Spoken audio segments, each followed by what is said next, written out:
नमस्कार दोस्तों, beginners point में आपका स्वागत है। अभी हम पढ़ेंगे आज की current affairs. National news.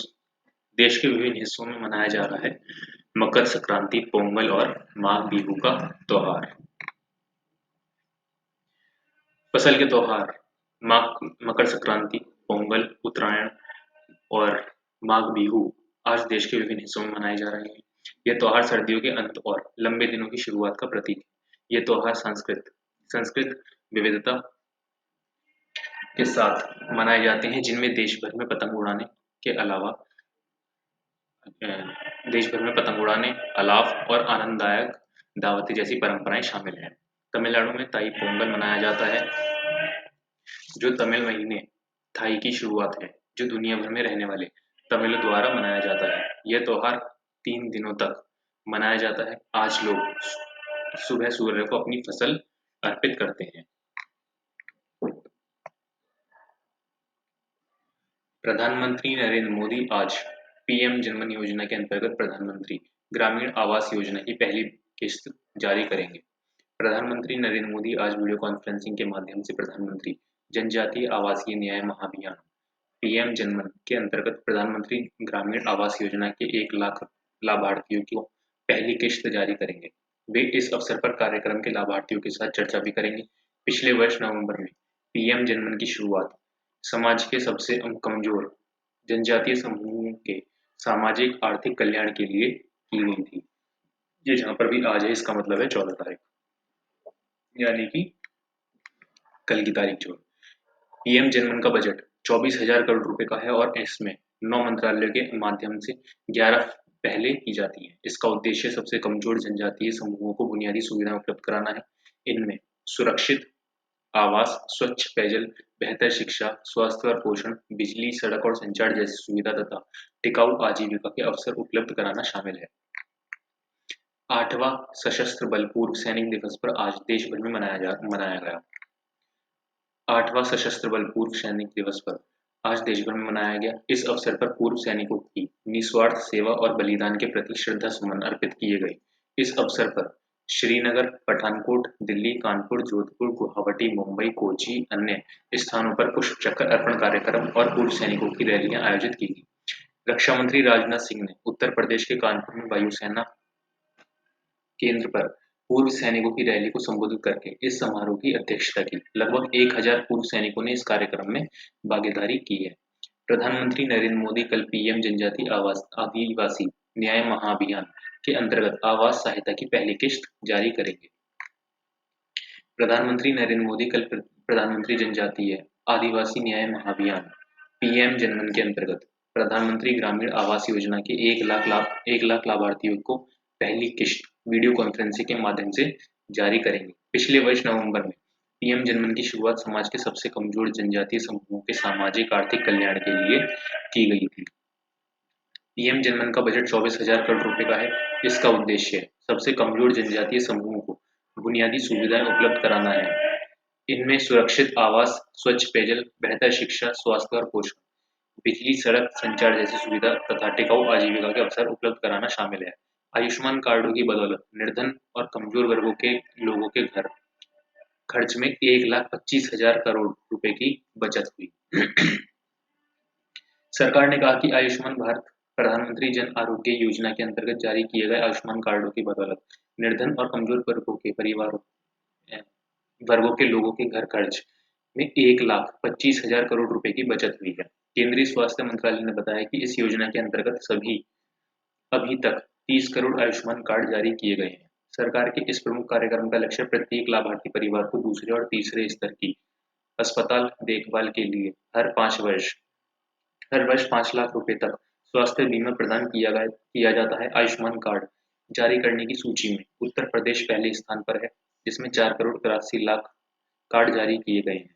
3 crore 78 lakh card जारी करने के साथ मध्य प्रदेश दूसरे स्थान पर है। महाराष्ट्र तीसरे स्थान पर है, जिसमें 2 करोड़ 39 लाख आयुष्मान कार्ड जारी किए गए हैं। भारतीय खाद्य निगम ने देश के हर कोने तक लाभार्थियों को राशन उपलब्ध कराया है। किसने कहा? ये पीयूष गोयल ने। केंद्रीय उपभोक्ता मामले, खाद्य और सार्वजनिक वितरण मंत्रालय पीयूष गोयल ने आज कहा कि भारतीय खाद्य निगम की खुली बाजार बिक्री योजना गेहूं और चावल की कीमतों को नियंत्रण में रखने में प्रभावी सिद्ध हुई है। एफसीआई ने समय-समय पर ई-नीलामी के माध्यम से गेहूं और चावल के अतिरिक्त स्टॉक को खुले बाजार में बेचकर अनाज की आपूर्ति को बढ़ाया है।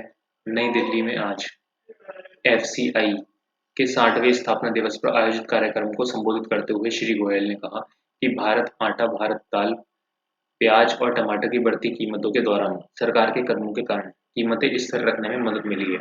श्री गोयल ने कहा कि भारतीय खाद्य निगम ने कृषि उत्पादों को उचित मूल्य पर खरीद कर सुनिश्चित किया कि किसी किसान को दबाव में अपने उत्पाद को ना बेचना पड़े। प्रधानमंत्री नरेंद्र मोदी ने कहा, मोटा अनाज आज के उत्पादन के प्रोत्साहन से छोटा किसान और युवा उद्यमी लाभान्वित है। प्रधानमंत्री नरेंद्र मोदी ने कहा कि मोटे अनाज को बढ़ावा देने से छोटे किसानों और देश के युवा उद्यमियों को फायदा हो रहा है। उन्होंने कहा कि श्री अन्न के उत्पादन से जुड़े 3 करोड़ से अधिक किसानों को सीधा लाभ हो रहा है। श्री अन्न के बारे में नई जागरूकता पैदा हो रही है तथा कई युवा श्री अन्न से जुड़े स्टार्टअप शुरू कर रहे हैं। श्री मोदी ने यह बात आज सूचना और प्रसारण मंत्री राज्य मंत्री डॉक्टर एल मुरुगन के नई दिल्ली आवास पर आयोजित समारोह में कही। उन्होंने कहा कि गांव, फसल और किसान हर त्योहार को जोड़ते हैं। प्रधानमंत्री ने महान संत तिरुवल्लुवर की चर्चा करते हुए कहा कि राष्ट्र निर्माण में नागरिकों की शिक्षा, व्यापार में ईमानदारी और अच्छी फसल की भूमिका महत्वपूर्ण होती है। उन्होंने कहा कि पोंगल के दौरान भगवान को नई फसल का भोग लगाया जाता है और इस परंपरा के केंद्र में किसान ही होता है। अब आ जाते हैं अंतर्राष्ट्रीय खबरें, इंटरनेशनल न्यूज। ब्रिटेन ने इस साल पूर्वार्ध में नाटो के बड़े सैनिक अभ्यास के लिए यूरोप में 20,000 सैनिक भेजने का किया वायदा। ब्रिटेन ने इस साल के पूर्वार्ध में नाटो के एक बड़े सैनिक अभ्यास के लिए यूरोप में अपने 20,000 सैनिक भेजने का वादा किया है। ब्रिटेन के रक्षा मंत्रालय ने बताया कि नाटो के इस अभ्यास डिफेंडर 24, क्या नाम है इसका, डिफेंडर 24 के लिए वह युद्धपोत और लड़ाकू जेट विमान भी भेजेगा। ये अभ्यास पश्चिमी देशों के गठबंधन नाटो के 75 वर्ष के सिलसिले में आयोजित किया जा रहा है। डेनमार्क ने आज अपने इतिहास का एक पन्ना पलटते हुए युवराज फ्रेडरिक 10वें को डेनमार्क का राजा बनाया। डेनमार्क ने आज अपने इतिहास का एक पन्ना पलटते हुए युवराज फ्रेडरिक 10वें को डेनमार्क का राजा बनाया। वे अपनी महारानी मार्गरेट द्वितीय का स्थान लेंगे, जिन्होंने 52 वर्ष के बाद औपचारिक रूप से सिंहासन त्याग दिया। कोपेनहेगन में हजारों की संख्या में देश के नागरिक कड़ाके की ठंड के बावजूद इस ऐतिहासिक घटनाक्रम का साक्षी बने। भारत और मालदीव के बीच उच्च स्तरीय कोर ग्रुप की पहली बैठक आज माले में संपन्न। भारत और मालदीव के बीच उच्च स्तरीय कोर ग्रुप की पहली बैठक आज माले में संपन्न हुई। विदेश मंत्रालय ने एक बयान में बताया कि बैठक में विस्तृत मुद्दों पर चर्चा हुई। इनमें भागीदारी बढ़ाने और जारी विकास सहयोग, परियोजनाओं को तेजी से लागू करने के लिए कदम उठाने पर द्विपक्षीय सहयोग शामिल है। भारतीय विमानन परिचालन प्रदाताओं द्वारा मानवीय और चिकित्सा सेवाओं का संचालन जारी रखने के बारे में परस्पर व्यावहारिक हल ढूंढने के लिए दोनों पक्षों ने विचार विमर्श किया। विदेश मंत्रालय ने बताया कि उच्च स्तरीय कोर ग्रुप की अगली बैठक भारत में आयोजित कराने पर सहमति बनी है। आइसलैंड के दक्षिण पश्चिम में रेजेंस प्रायद्वीप पर वर्ष 2021 के बाद से 5वीं बार ज्वालामुखी विस्फोट हुआ है। आइसलैंड के दक्षिण पश्चिम में रेजेंस प्रायद्वीप पर वर्ष 2021 के बाद से 5वीं बार ज्वालामुखी विस्फोट हुआ है। अधिकारियों ने बताया कि स्थिति और विस्फोट के सटीक स्थान का आकलन करने के लिए एक तटरक्षक हेलीकॉप्टर भेजा गया है। माना जा रहा है कि यह विस्फोट ग्रैंडविक शहर के उत्तर में शुरू हुआ था। देश के मौसम विभाग ने कहा कि यह अभी भी स्पष्ट नहीं है कि लावा कहां से निकल रहा था, यह किस दिशा में बह रहा था। प्रायद्वीप पर आखिरी विस्फोट पिछले साल 18 दिसंबर को स्वाटा सेंगी ज्वालामुखी में हुआ था। इंडोनेशिया में आज सुबह सुमात्रा द्वीप पर माउंट मारापी ज्वालामुखी फिर से फट गया। इंडोनेशिया में आज सुबह सुमात्रा द्वीप पर माउंट मारापी ज्वालामुखी फिर से फटने से ज्वालामुखी की राख ने आसपास के गांव को अपनी चपेट में ले लिया और 150 से अधिक लोगों को हटाने के लिए मजबूर होना पड़ा। पिछले साल दिसंबर में मारापी में विस्फोट हुआ था, जिससे आसमान में 3000 मीटर तक राख फैल गई थी। सुमात्रा में सबसे सक्रिय ज्वालामुखी है। इंडोनेशिया द्वीप समूह में लगभग 130 सक्रिय ज्वालामुखियों में से एक है। आइसलैंड के दक्षिण पश्चिम में रेजिंस प्रायद्वीप पर वर्ष 2021 के बाद से 5वीं बार ज्वालामुखी विस्फोट हुआ ही दोबारा आ गया खबर। उत्तर कोरिया ने देश के पूर्वी तट के पास समुद्र में एक मध्यम दूरी की मिसाइल दागी। उत्तर कोरिया ने देश के पूर्वी तट के पास समुद्र में एक मध्यम दूरी की मिसाइल दागी। उसने हाल ही में एक अंतरमहाद्वीपीय बैलिस्टिक मिसाइल और अपने पहले सैन्य जासूसी उपग्रह का प्रक्षेपण किया था, जिसके बाद क्षेत्र में तनाव बढ़ गया था। जापान और दक्षिण कोरिया सहित पड़ोसी देश ने बताया कि उन्हें उत्तर कोरिया के बैलिस्टिक मिसाइल प्रक्षेपण का पता चला है। दक्षिण कोरिया की सेना ने एक बयान में बताया कि उनके देश ने जापान और अमेरिका के साथ मिलकर मिसाइल का विश्लेषण किया है। भारत नेपाल अंतर सरकारी उप समिति IGSC में कई महत्वपूर्ण मुद्दे पर व्यापक चर्चा हुई। अनाधिकृत व्यापार से निपटने के लिए व्यापार पारगमन और सहयोग संबंधी भारत नेपाल अंतर सरकारी उप समिति में कई महत्वपूर्ण मुद्दों पर व्यापक चर्चा हुई। काठमांडू में कल संपन्न हुई 2 दिवसीय बैठक के दौरान दोनों पक्षों ने फार्मास्यूटिकल्स और आयुर्वेदिक उत्पादों के लिए पारस्परिक बाजार पहुंच पर चर्चा की। भारतीय पक्ष ने FDI को प्रोत्साहित करने के लिए पेरिस समझौते के प्रावधानों के अनुसार IPR व्यवस्था की आवश्यकता पर प्रकाश डाला है। एजेंडे में पारगमन संधि और व्यापार संधि की समीक्षा, मौजूदा समझौतों में प्रस्तावित संशोधन, निवेश बढ़ाने की रणनीति, मानकों सामंजस्य और व्यापार बुनियादी ढांचे के समकालीन विकास पर चर्चा भी शामिल है। हमास के खिलाफ जारी युद्ध को अंतर्राष्ट्रीय न्यायालय भी नहीं रोक सकता। ये किसने कहा है? इजरायल के प्रधानमंत्री नेतन्याहू ने कहा कि हमास के खिलाफ जारी युद्ध को अंतर्राष्ट्रीय न्यायालय भी नहीं रोक सकता। हैग स्थित अंतर्राष्ट्रीय न्यायालय ने दक्षिण अफ्रीका के इस आरोप पर 2 दिन तक सुनवाई की थी कि इजरायल फिलिस्तीनी लोगों का सामूहिक नरसंहार कर रहा है। इजरायल ने इन आरोप को निंदनीय और पाखंड बताया है। दक्षिण अफ्रीका ने अपनी याचिका में इजरायल को हवाई और जमीनी हमले रोकने का आदेश देने का अनुरोध किया था। इजरायल कहता रहा है कि हमास के विरुद्ध युद्ध को रोकना हमास की जीत होगा। इस बीच गाजा पट्टी में इजरायल की बमबारी जारी है। इजरायल के प्रधानमंत्री ने कहा कि विस्थापित फिलिस्तीनियों को उत्तरी गाजा में लौटने की अनुमति देने की फिलहाल कोई योजना नहीं है। फिर आ जाते हैं स्टेट न्यूज। केंद्रीय गृह और सहकारिता मंत्री अमित शाह गुजरात में सहकारी निकायों में अंतर सहयोग को सशक्त करने पायलट परियोजना का शुभारंभ करेंगे।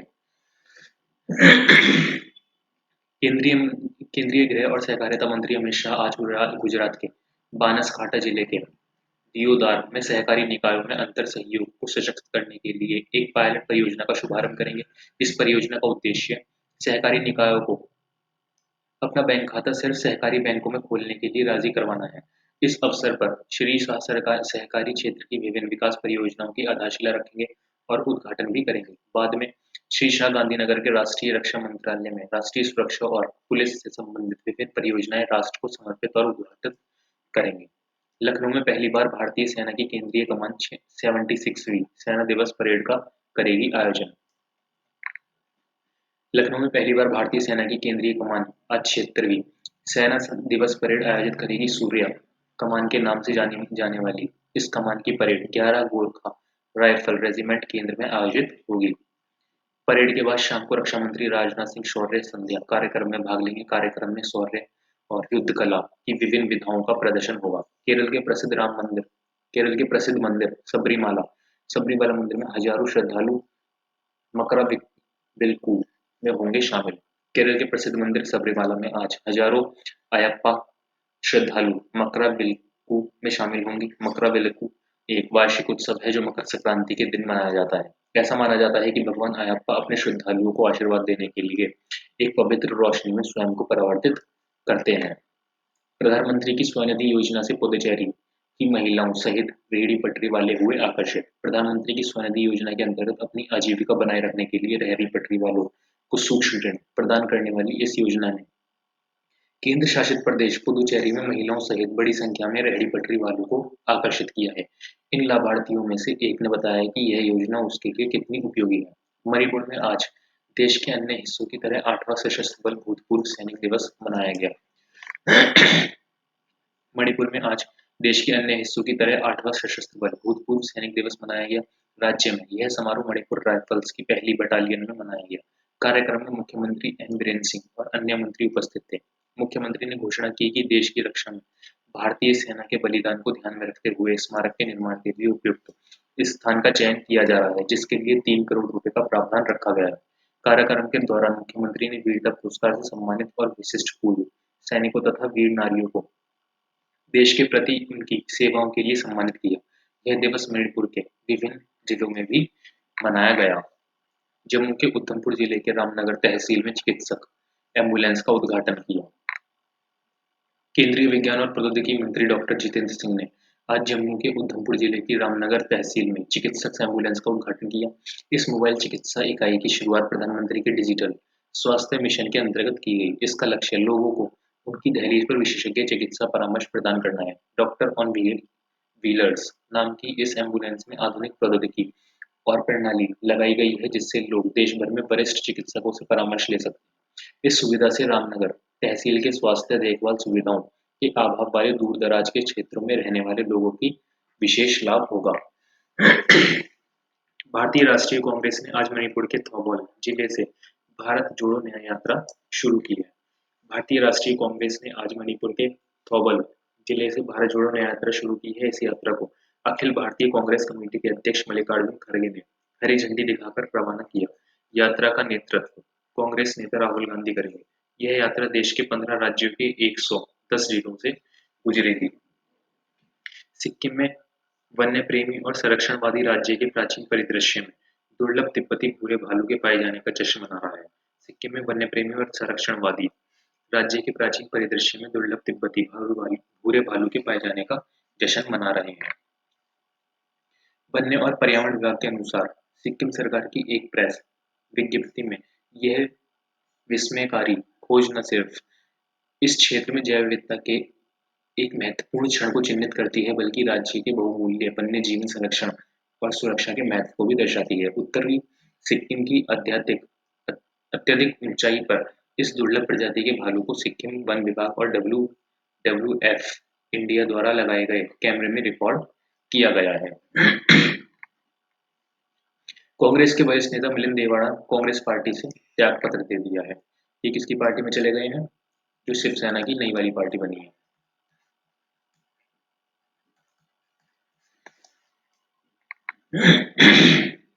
Business news. देश में वर्ष 2023 के नवंबर महीने में औद्योगिक उत्पादन 2.4% की वृद्धि। देश में वर्ष 2023 के नवंबर महीने में औद्योगिक उत्पादन में 2.4% की वृद्धि हुई। इससे पिछले वर्ष 2022 में इसी अवधि में यह दर 7.6% दर्ज हुई थी। राष्ट्रीय सांख्यिकी विभाग के आंकड़ों के अनुसार नवंबर 2023 में विनिर्माण क्षेत्र की वृद्धि दर 1.2% रही। खनन क्षेत्र में 6.8% उत्पादन बढ़ा, जबकि ऊर्जा क्षेत्र में वृद्धि दर 5.8% दर्ज की गई। देश में वर्ष 2023 के दिसंबर में उपभोक्ता मूल्य सूचकांक पर आधारित मुद्रास्फीति की दर 5.69% पर पहुंच गई। देश में वर्ष 2023 के दिसंबर में उपभोक्ता मूल्य सूचकांक पर आधारित मुद्रास्फीति की दर मामूली तौर पर बढ़कर 5.69% पर पहुंच गई। खाद्य पदार्थ के दाम बढ़ने से मुख्य रूप से ये तेजी आई है, लेकिन इसके बाद भी ये लगातार चौथे महीने भारतीय रिजर्व बैंक के लक्षित दायरे में बनी रही। इससे पिछले महीने नवंबर में यह दर 5.55% और वर्ष 2022 के दिसंबर में 5.572% दर्ज हुई। राष्ट्रीय सांख्यिकी विभाग NSO की ओर से जारी आंकड़े के अनुसार दिसंबर 2023 में खाद्य मुद्रास्फीति दर 9.5% दर्ज हुई, जबकि नवंबर में 8.7% और एक वर्ष पहले इसी अवधि में 4.9% दर्ज हुई थी। हरियाणा के मुख्यमंत्री वाइब्रेंट गुजरात शिखर सम्मेलन में जापान और अमेरिका की लगभग 10 प्रमुख कंपनियों के प्रतिनिधियों के साथ बातचीत की। हरियाणा के मुख्यमंत्री मनोहर लाल ने 10वें वाइब्रेंट गुजरात शिखर सम्मेलन में जापान और अमेरिका की लगभग 10 प्रमुख कंपनियों के प्रतिनिधियों के साथ बातचीत की है। उन्होंने इन कंपनियों को हरियाणा में निवेश करने का आमंत्रण दिया। बैठक के दौरान जापान और हरियाणा सरकार के बीच स्वच्छ हरित ऊर्जा की दिशा में हाइड्रोजन नीति बनाने पर सहमति बनी। मारुति सुजुकी ने इस हरियाणा सरकार की ई वाहन नीति के अंतर्गत इलेक्ट्रॉनिक वाहनों पर अधिक जोर दिए जाने पर सहमति व्यक्त की। श्री मनोहर लाल ने माइक्रोसॉफ्ट इंडिया के अध्यक्ष पुनीत चांडोक से भी मुलाकात की है। अब आ जाते हैं हम स्पोर्ट्स न्यूज। भारतीय महिला हॉकी टीम ने रांची में हॉकी ओलंपिक 2020 के दूसरे पूल बी में न्यूजीलैंड को हरा दिया है। इंडोनेशिया में हुए एशियाई चैंपियनशिप 2024 में पुरुषों के स्टैंडर्ड पिस्टल स्पर्धा में भारत के योगेश सिंह ने जीता स्वर्ण पदक। इंडोनेशिया के जकार्ता में कल एशियाई निशानेबाज चैंपियनशिप 2024 में पुरुषों के स्टैंडर्ड पिस्टल्स स्पर्धा में भारत के योगेश सिंह ने स्वर्ण पदक जीता है। इतने ही स्कोर के साथ मंगोलिया के निशानेबाज दवाखू एंखा ताइवान ने रजत पदक जीता।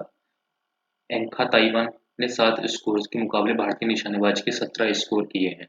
कजाकिस्तान के निकिता चिरयुकिन ने 568 अंकों के साथ कांस्य पदक जीता। कल निकिता ने पुरुषों के रैपिड फायर पिस्टल स्पर्धा में भारत के निशानेबाज विजय वीर सिद्धू को हराकर स्वर्ण पदक जीता था। भारत के अमित कुमार 565 अंकों के साथ छठे स्थान पर रहे, जबकि ओम प्रकाश 553 अंकों के साथ 12वें स्थान पर रहे। और इसके साथ आज के समाचार खत्म। धन्यवाद।